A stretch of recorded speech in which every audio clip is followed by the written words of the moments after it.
Hey guys, this is a 42-inch Harbor Breeze Armitage ceiling fan. This is a ceiling fan that's in my bedroom.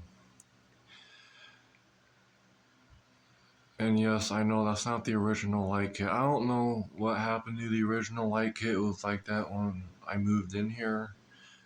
I don't know the story behind the light kit, but it works pretty good. I mean, it looks nice.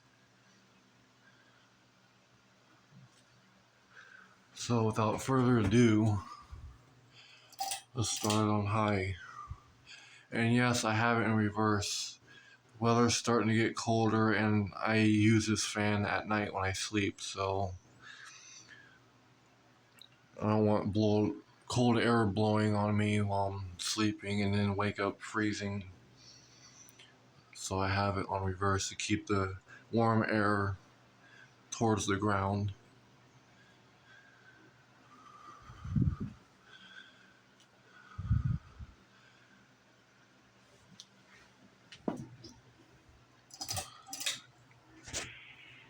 These are relatively good ceiling fans.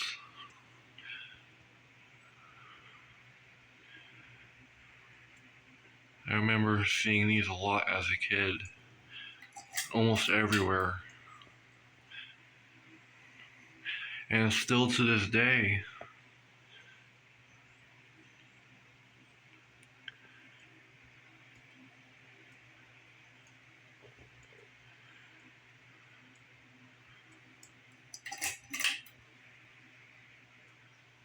And of course I made a few tweaks on this one as well, because every time I would turn the fan on, it'd be like literally hard to pull. And come to find out, the light bulb, there's a light socket, like, I don't know if I could show you, but there's a light socket right there where the pull chain is, and the light bulb was right there, and I had to switch them around to where it doesn't do that. And now it's a lot easier to pull. I also cleaned it up a bit. So yeah, that's the 42-inch Harbor Breeze. I hope everyone enjoys the videos, and I hope y'all have a good weekend. Stay safe. Peace.